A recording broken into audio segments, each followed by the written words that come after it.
welcome to SVG-TV News for Friday, December 2nd, 2016. I am Jennifer Richardson with the details. Employees of the Buckerment Bay Resort one Friday engaged in another industrial action over lack of payment. Stating that they have not been paid for 2 months, the employees say they will withdraw their service until they can be assured that they will get their payment so that they could provide for their families. Some of the resort's guests were affected by today's strike action and also expressed their frustration to our news team. Nolisha Miller tells us more in this report. There's an IMSS hospital, so if IMSS dead, I don't have no money, so I'll strike. We can't tolerate that no more. Fueled by anger and frustration, employees at the Buckerment Bay Resort today, Friday, December 2nd, 2016, withdrew their services over non-payment of salaries. Many of the dissatisfied employees gathered outside of the resort's gates as they presented a united front for a common cause: their salary payments, which some of them say are outstanding now for months. Expressing his frustration, Security Officer Dalwin Coombs stated that for months on end, they have not received their full salaries, and that while most employees are passionate about their jobs, they are unable to provide for their families. The weather night with Matthew, I had to be here in rain. I wet. I had to study a whole night as a security. And it's 2 months now and going in 3 months. We work and can't get paid. We are keep getting promises and promises and promises. My grandmother used to tell me a promise is a comfort to a fool, and we are not a fool. No work, no pay, no work, and we need all our money. We can't go and tell courts that Buckerment impure. We can't tell him much, and we have kids, we have bills to pay, and it's ridiculous, and we are standing up for our rights, and unless we ain't get our money, 2 months we're not doing any work at all. He also stated that their frustration with the disrespect is being meted out by management. The excuse is that money gone into the bank, go to the bank. When we go to the bank, there is no money. September money would come October, October would come November. Now it's December and nothing. That is lies. We can't stand the lies anymore. We can't stand the lies anymore. It's ridiculous. It's too much for us now. And what are they telling you guys in regards to Ames? Well, they are saying that, they are saying that when he win the case, he's going to get $70 million, and the figure is not going up, it's not going down. It's just paid 6 years now, and it's just $70 million. When asked about the seriousness of today's strike action, Coombs said it will continue until they receive their payments. The disgruntled workers said come Monday, December 5th, the Labor Department should expect a visit from them. In an attempt to speak with someone from the resort's management team, we were told that we were not allowed on the premises. We also met up with the Harris family, who are guests at the resort, and said they are disappointed with the lack of proper service, noting that it is the first time here and they are desperately seeking any alternative to leave the resort and ultimately leave the country. They explained that they have not received any satisfactory service since their arrival on Monday, and would be grateful if they could leave for Barbados immediately to continue their vacation. Initially the service was good. We arrived at 9 o'clock at night, we were taken to our room, they'd organised for us to have some food in our room, but actually that's the last time we've received good service.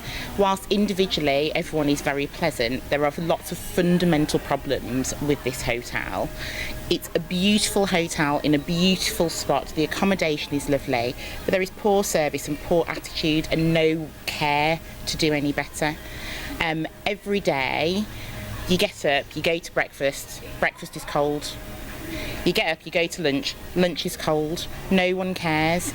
We had the foresight to find somebody who would put things in the microwave for us. We're on holiday, why are we microwaving food every day? We've paid thousands and thousands of pounds to come here. My daddy's 70. He needs hot food. If I ask you to put something in the microwave, put it in the microwave.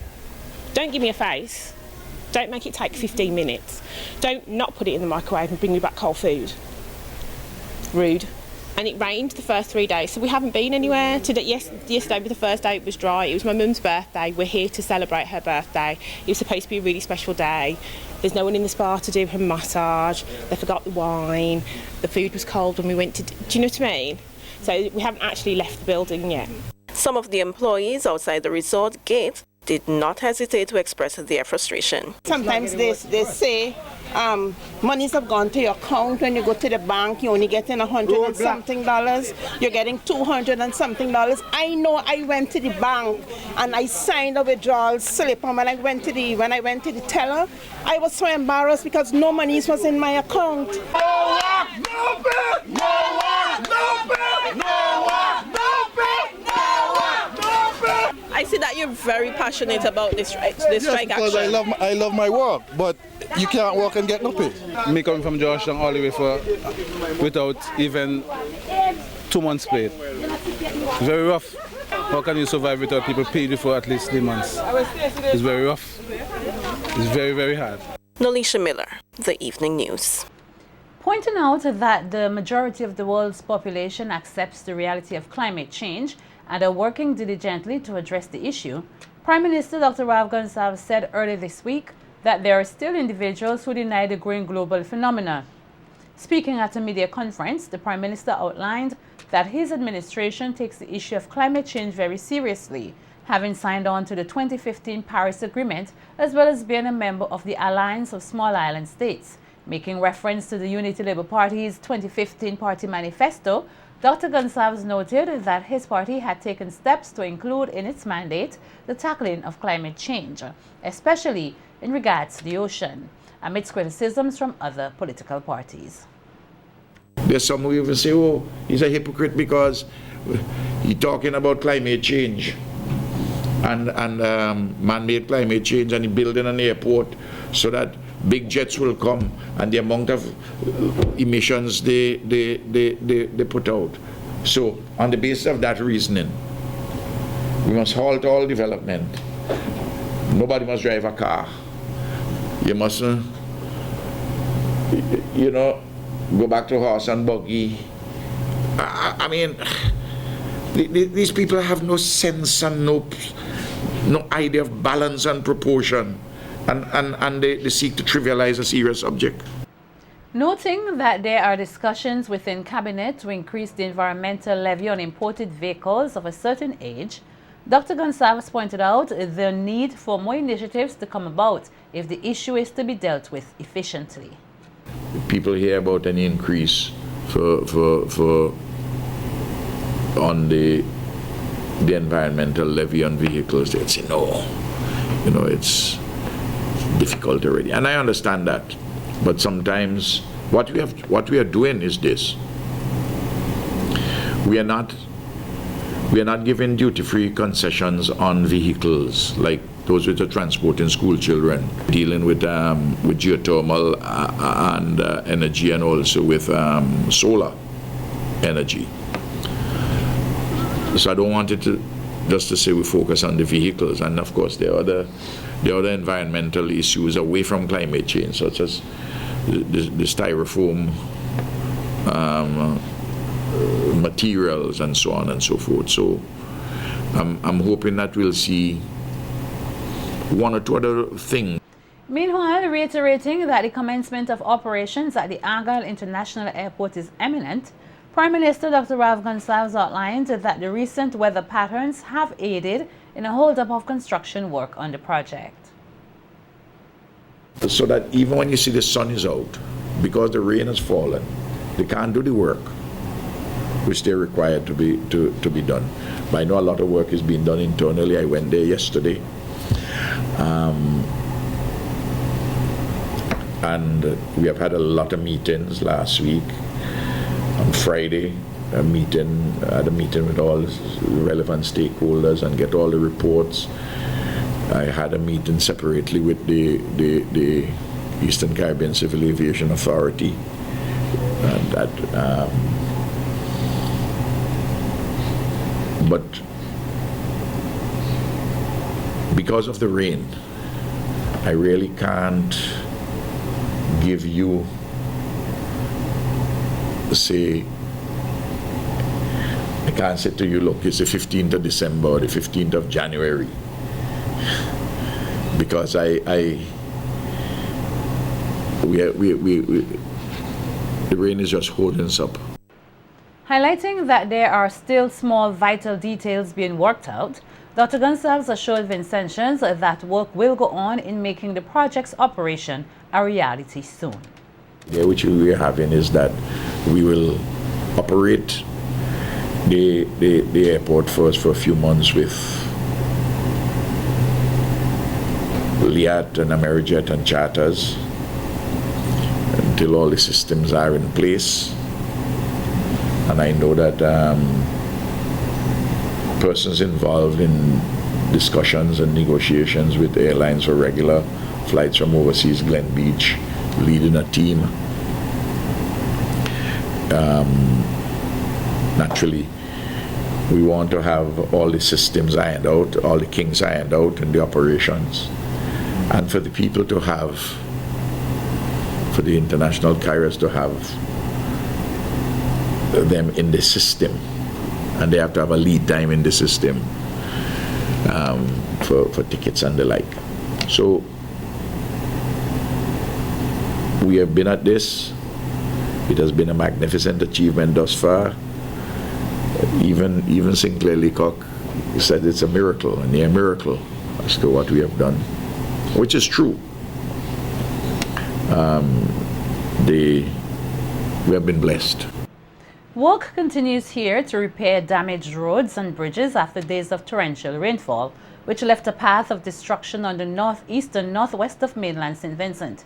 Minister of Transport and Works Julian Francis told SVG-TV News earlier today that work continues on the Argyle Main Road and cautioned persons using the bypass road in the Warwick area to exercise caution and cooperate with the traffic wardens.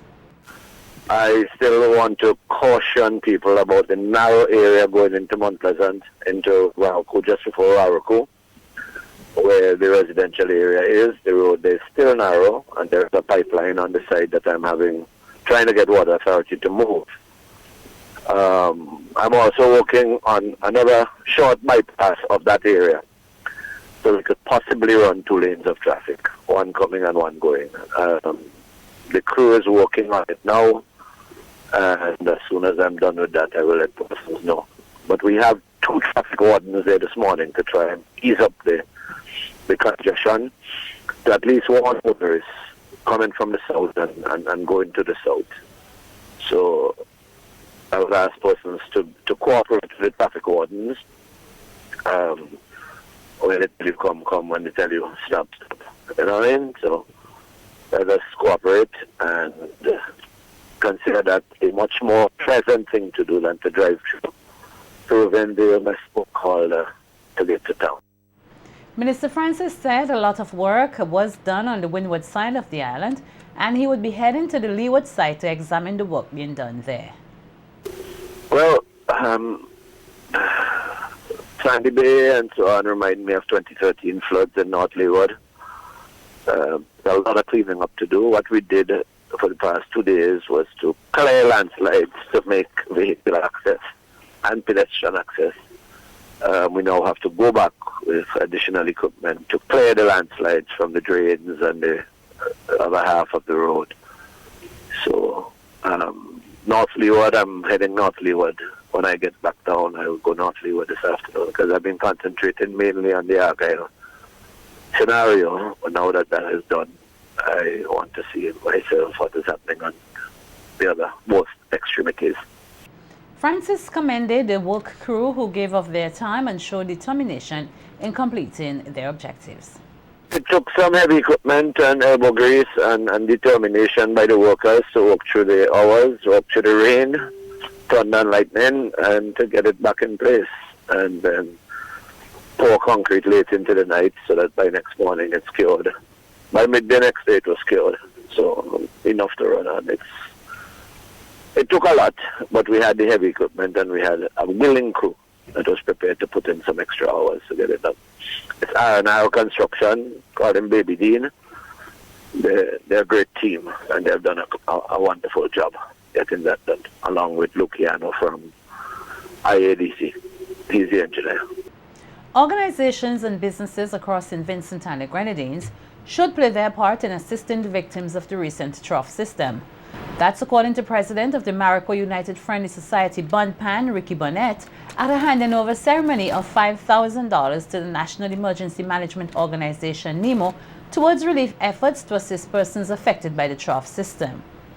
This morning we are pleased to present this donation to NEMO, a donation of $5,000, which we hope and we know will go towards the members of Sandy Bay who are at this time in a shelter. It was a very easy decision for the board to make. As a matter of fact, we did not even have to have a board meeting. What was done, just a call was made to each of our directors, and they agreed that we should make this donation. We are indeed pleased and happy to do so this morning, and we know that the government has its role and its responsibilities. We also know that the government cannot do it alone, that corporate St. Vincent must join in with the government and help to contribute towards making the lives of our citizens better. Burnett said the 62-year-old society offers more than just death benefits and places a high value on its members, many of whom are from the North Windward area who were severely affected by the trough system. From time to time, people ask, what do you do apart from giving death benefits to beneficiaries of deceased members? Well, we do quite a lot, but what we have not been doing is letting the public know what we do. Because generally, we are of the view that when we help our members, we should not advertise it. And that has been our philosophy and the concept of not really going out and spreading the news. If you read our report, though, you will get an idea as to what we do on a yearly basis. As a society, we believe that we have an obligation not only to our members, but to the society at large. And when we realized that St. Vincent and the Grenadines, the north of the country, suffered because of the trough system in the month of November, we decided as a society that we should make a contribution to our members and the residents of North Windward. Acting Director of NEMO, Michelle Forbes, said the organization is making all efforts to assist the affected residents. Yesterday we were able to gain access into OWE and Fancy. So today we'll be continuing assessments, and the assessors will be able to go into those areas to see the impact in those communities. We were able to deliver via the Coast Guard 50 cases of water into OWE yesterday. That was donated by Mr. Trevor Pyle and Company, and today the Red Cross will be going up into those areas, OWE and Fancy, to see what the impact has happened. Now, I know we want to thank the Marico Friendly Society for reaching out to those persons, especially in Sandy Bay, who have been impacted. And Mr. Burnett would have contacted us indicating they have a lot of members in that area and they want to give back to the community and give back to those persons who have been impacted. So we want to thank you for this gesture and want to ensure you that the funds donated will be going to those persons that have been affected. The trough system produced heavy showers resulting in flooding and landslides in several areas in the northeast and west of mainland St. Vincent, leaving 186 persons in shelters. The national flag of St. Vincent and the Grenadines is to be flown at half-mast tomorrow, Saturday, December 3rd, and Sunday, December 4th, 2016, to mark the passing of Comandante Fidel Castro. The former president of the Republic of Cuba passed away last Friday, November 25th. His ashes will be interred in the city of Santiago de Cuba on Sunday, December 4th, 2016. The St. Vincent and the Grenadines Hotel and Tourism Association has elected a new board of directors. CEO of the company, First Alexis Group Fitzroy Glasgow, has been elected as the new president during the association's 2016 biennial general meeting, which took place on Thursday, the 24th November 2016 at the Sunset Shores Conference Room. A number of other professionals in the industry will serve on the new board, including Vice President Stefan Honsi of Beachcombers Hotel. The new board will serve for the period 2016 to 2018. A strong and dynamic education system is fundamental to the strengthening of our economy and raises our standard of living. So says Phyllis James, the Human Resource Manager at the East Caribbean Group of Companies, ECGC. James was speaking at the handing over of bursaries to Chantal Solin and Susan Charles, both students of the UWI Open Campus. Both students received $2,500, which will go towards reducing their cost of study.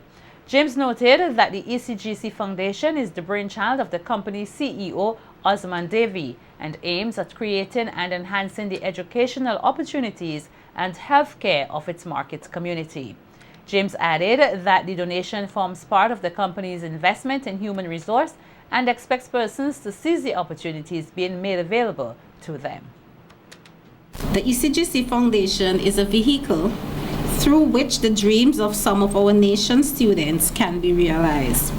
It will provide financing that will help students of varying ages to raise their levels of academic achievement and meet the challenges and demand of a competitive global world. We at ECGC believe that a strong and dynamic education system is fundamental to strengthening our economy and raising our standard of living. The initiative then to set up a foundation was designed to remove the financial stumbling blocks which could prevent students from pursuing their dreams and educational goals. Hence, this foundation is yet another investment in the human resource development of our company. And it is our expectation that the young and the not so young people will avail themselves of this opportunity to achieve nothing less than excellence in their chosen fields. Also speaking at the ceremony was the program manager of UWI Open Campus, Monica Brown, who stated that the bursary would go a long way in aiding the students to meet their educational expenses and encourage the recipients to continue to strive for excellence. We at the Open Campus would like to encourage you to continue to work diligently to maintain or even to go higher than your present GPA and to complete your programs with honors. We recognize though that it is quite a challenge to work and study and to look after families or your significant others and to study for a bachelor's degree. However, we know that it can be done and it has been done. In fact, this year, we at the Open Campus are celebrating our largest numbers of graduates at one time, which is over 50. I think it's about 58 or something like that.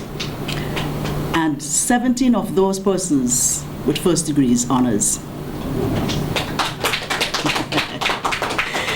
So we know you can do it, and you've started, and I'm sure you will continue.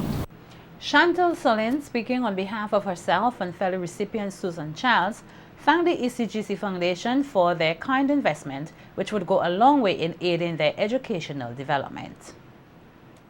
We would like to say thank you to the ECGC for the vote of confidence in us, awarding us bursaries which would greatly assist us in our continuation in education in the field of a bachelor's in business management studies, in entrepreneurship, and a bachelor's in social work. We assure you that your assistance puts us one step closer to achieving our goals. I want to also give a special thanks to God, because with this, at this time in my life, I had no idea where the money for the next semester will come from. And so, once again, I'd like to say thank you. The St. Vincent Employers Federation will launch its first in a series of sessions dubbed Employers Oasis. The first session, which is scheduled for Monday, December 5th at Basil's Bar and Restaurant, Kingstown, seeks to provide employers with a platform for a dialogue on labor and employment issues and to address the Occupational Safety and Health Bill. The St. Vincent Employers Federation says it would like to ensure that all employers have a detailed knowledge of their requirements and responsibilities under the proposed bill, noting that it wants to ensure the legislative transition from the old Factories Act to the modern Occupational Safety and Health Bill is a smooth and manageable process. Registration to Employers Oasis is open to all members of the St. Vincent Employers Federation, employers, and other relevant stakeholders. Those interested are advised to contact Mrs. Phyllis Primus at 456-1269. The session begins at 8 a.m. on Monday.